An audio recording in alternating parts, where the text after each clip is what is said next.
科幻电影中的航空母机在中国试飞成功了。这款声称能飞到夏威夷的武器能镇住美国吗？大家好，今天我们认识一款新的武器。中共的凤凰网、网易都在报道一款刚刚试飞成功的航空母机。这个词儿也是我们第一次听到。总而言之，它是一款可以携带300枚无人机的无人机平台。说简单一点，如果它飞上天，那铺天盖地的300架无人机完全可以覆盖一个航母战斗群。这个消息一出来以后，中国国内的小粉红集体又高潮了。美国在新闻中又被吓尿了一遍，这尿不湿干脆就没换过。今天我们就来客观分析一下这款破天荒的武器，连美国都没研制出来，它的战斗力到底如何？先看媒体报道，这款武器呢是由西安的一家民营企业制造成功的。另外它是由西北工业大学提供的技术支持，其中的涡扇发动机就出自于这所大学。那既然是一个无人机平台，那我们就来历数一下它主要的优势是什么。先说定位，它实际上未来是为歼20做配套的，叫中程僚机。就是歼20在天上飞着，它旁边可以有1到2架这样的航空母机，每架飞机上载着300架左右的小无人机，这就是一个打击群呢。好，我们来看一下它总体的布局长19米，一展25米。这个图片我看了一下，它简直就像一个大号的集装箱，然后呢安上2个翅膀，这发动机在最上边。如果说从军事上分类，它应该属于叫重型无人机，同时它也是一个轻型的轰炸机。我们来分析一下它到底能做什么事儿。根据中共官方的报道呢，它有5大优势，其中最重要的一点那就是载弹量足够大。目前它对外公布是6吨的载弹量，其中你也可以把它替换为300架左右的无人机，也可以是精确制导的炸弹。在这儿呢，我们看一下它第2个优势同样重要，就这款武器可以最高飞到1.5万米，然后呢可以飞到7000公里。7000公里什么概念如果说从上海起航，一直能飞到美国夏威夷州，厉害吧？如果你再加载上副油箱飞到美国西海岸没问题，像这洛杉矶、旧金山还有这个波特兰那就悬了。第3个速度，那就是时速700公里，算是亚音速吧。另外更重要的一点，它滞空时间非常长，能够达到12小时。如果在战场上，这什么概念呢？假设它飞到了台海上空，把这300架的无人机放出去，干掉一个战斗群的话，它可以马上飞回来。然后呢，这个就有点像国内的理想汽车的换电。进入机房它另外的箱子载着300架无人机，直接完成切换，它不是一架一架的，直接把仓库给你换了，然后它可以再次飞到台海上空，再释放了以后再回来。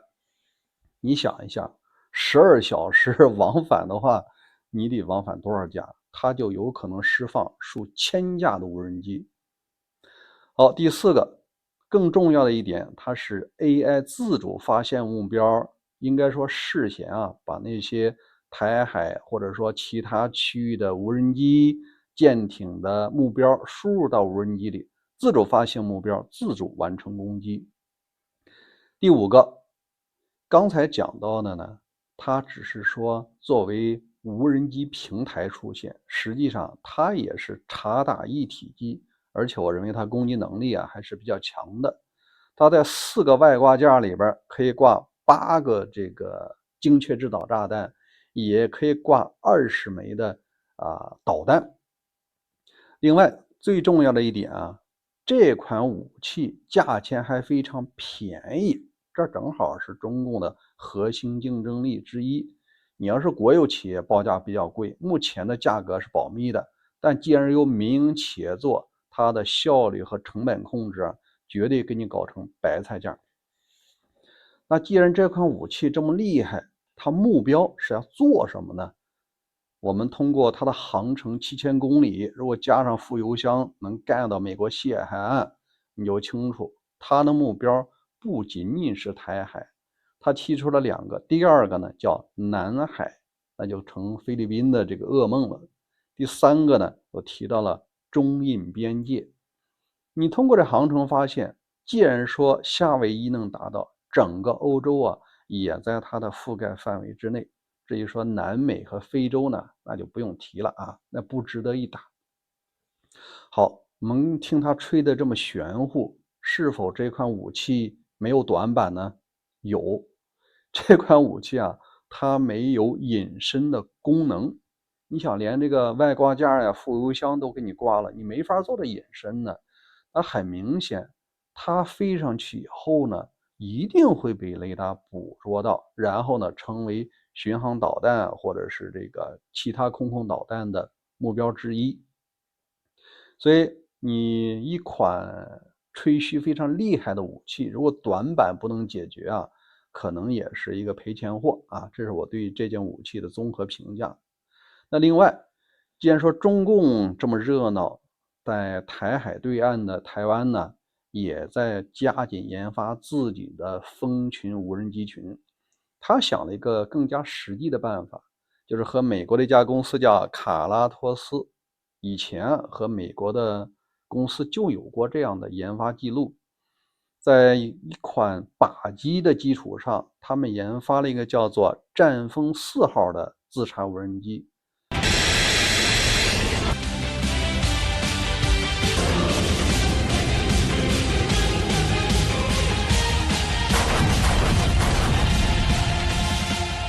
这款武器是专门做反舰的，因为只要是做靶机，它飞的和巡航导弹差不多，也是亚音速。更重要的一点，它是极其便宜，你可以批量的进行采购，然后呢，在台湾的中山研究院进行武器化。人家本来是当个靶子的，而你现在给它加上战斗部，再有 AI 的加持把中共那些舰艇的目标全部输入去以后，它也是自主发现目标，自主完成攻击，也能够形成蜂群的组网。通过这件事儿，我发表一下个人的总结在大陆的小粉红兴奋的同时，他们必须客观的知道自己实际上正处在风险当中。如果这款武器让习主席看见，直接的信心又爆棚了，那2027年出不出手那可能极大的鼓舞他出手的信心。他都想干了，那你说谁当那个炮灰呢？那就是现在这些欢欣鼓舞的小粉红们。